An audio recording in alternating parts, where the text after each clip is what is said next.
Watermelon வாங்கலையோ, watermelon வாங்கலையோ. வாங்கோ வாங்கோ, வெயிலுக்கு இதமா நல்லா குளுகுளுன்னு சாப்பிடலாம். வாங்கோ.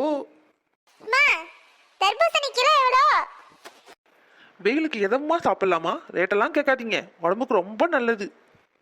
அதுக்காக என்ன 500 ரூபான்னு கொடுத்தா வாங்க முடியும்? எவ்வளோன்னு சொல்லுமா? கிலோ 20 ரூபா தாமா. 15 ரூபான்னு போட்டு 2 கிலோ போடுமா, 30 ரூபா தாரேன். எம்மா, அடிக்கிற வெயிலுக்கு 20 ரூபாய்க்கு தர்பூசணி கொடுக்கறதே பெருசு. இந்த பையன் வளர்றானே, இவெல்லாம் வளர்ந்து உங்க வயசுக்கு வரும்போது தர்பூசணியெல்லாம் ஃபோனில் தான் காட்டுவீங்க. இப்படி 20 ரூபாய்க்கு விற்கிறப்பயே இப்படி பேரம் பேசுறீங்களே, அது கிலோ கணக்குலேயே 500 விற்கும். அப்போ என்ன பண்ணுவீங்க? ஆஸ்பத்திரிலேருந்து தான் போய் காசு கொடுத்துட்டு வரீங்க. அவங்கள்ட்ட என்ன கம்மியாவா காசு கேட்டு கொடுத்துட்டு வரீங்க? இதில் மட்டும் ஏமா அப்படி பேரம் பேசுறீங்க? ஏன் இப்படிலாம் பேசிட்டு இருக்கீங்க? கொடுக்க இஷ்டம் இருந்தா கொடுங்க, இல்லாட்டி கொடுங்க, நான் வேற கடையில் வாங்கிக்கிறேன். இப்போதான் சொன்னேன் இந்த பொம்பளை கிட்ட, ஆஸ்பத்திரிக்கெல்லாம் செலவு பண்ணுறீங்க, அங்கே என்ன பேரமா பேசிக்கிட்டு இருக்கீங்க? இது உடம்புக்கு நல்லது. வெயில் காலத்துக்கு இப்படி தண்ணி சத்து இல்லாமல் போயிடும், வெயிலில் போயிட்டு இருக்காங்களேன்னு சாப்பிடுங்கன்னு சொன்னால் இதில் போய் பேரம் பேசுகிறாங்களே, இவங்களெல்லாம் திருத்தவே முடியாதப்பா. சே அம்மா, நாங்களே இங்கே எல்லாத்தையும் எடுத்துகிட்டு வந்து வண்டியில் வச்சு விற்கிறதுக்கு எங்களுக்குன்னு கொஞ்சம் லாபம் வரணுமா? வேணாம்மா, நீங்கள் அடுத்த கடையை பார்த்துக்கோங்க. யார் கம்மியாக கொடுக்குறாங்களோ அங்கேயே போய் வாங்கி சாப்பிட்டுக்கங்கம்மா.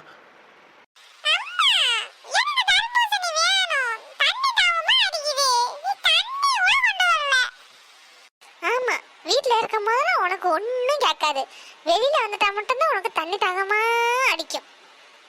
எம்மா, இப்ப என்ன 20 ரூபாய்க்கு தான் தருவியா? கம்மி பண்ண மாட்டியா? இந்த ஒரு நிமிஷம் இருமா, எங்கள் அக்காவை கூப்பிட்றேன். அவங்க தான் உங்களுக்கு சரிப்பட்டு வருவாங்க. என்னால் உங்கள்கிட்ட பேசி மீற முடியாது. வசந்தி, இங்கே வா, கஸ்டமர் கூப்பிடுறாங்க, என்னன்னு வந்து கேளு. வாங்கம்மா வாங்க. என்னம்மா, நீயாவது கொஞ்சம் ரேட்டை கம்மி பண்ணி போடுவியா? அதுக்கு என்னம்மா, போட்டா போச்சு. இந்த தம்பி சாப்பிடு. 15 ரூபா கொடுமா, போதும். என்ன ருசியா இருக்கு. என்னம்மா 2 துண்டை கொடுத்துட்டு 15 ரூபாங்கிற? இதுக்கு அந்த பிள்ளை எவ்வளவு பரவாயில்ல பிள்ளை இருக்கே.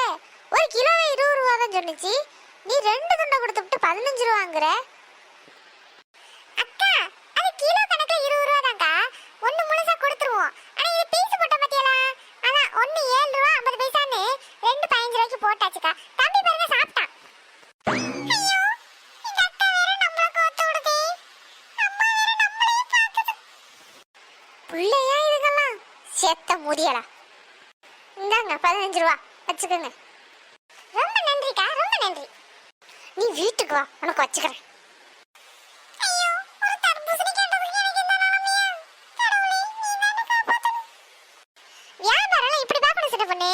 வெயில் நேரத்துல அவன் தண்ணியே கொடுக்க மாட்டேங்கிறான். இது 20 ரூபாய்க்கு தர்பூசணி வாங்கி சாப்பிட மாட்டேங்குது.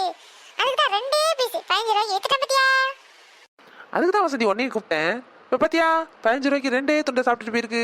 இதுக்கு நான் கொடுத்த 20 ரூபாய்க்கே வாங்கிட்டு போயிருந்துருக்கலாம். அது சரி சரி, வியாபாரத்தை பாரு.